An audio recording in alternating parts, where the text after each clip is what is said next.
Hello everyone!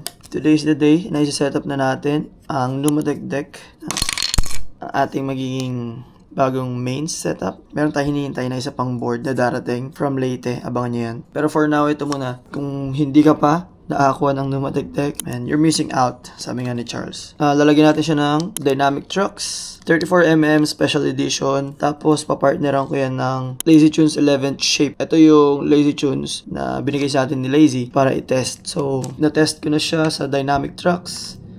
Dito sa Daily Trucks, nilagay ko siya. Sa Suwana Trucks, nilagay ko din. And ngayon, ilalagay natin siya dito sa ating Special Edition Dynamic Trucks.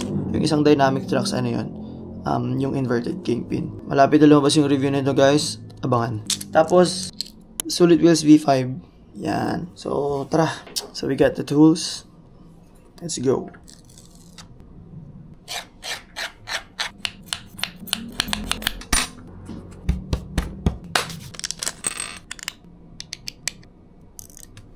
Oh, no. Oh, what? Boom. Buo na siya. Kaso lang busted yung isang yung isang lock nut. Ewan ko kung bakit. Ay, limutan ko yung Lazy Tunes. Wait lang.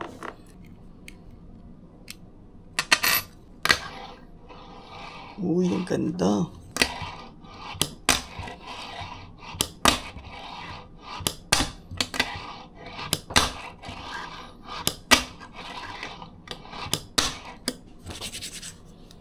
Finished product. Shoutouts Numatech, Dynamic Trucks, Solid Wheels all day, LU foam tape, and Lazy Tunes. Bye!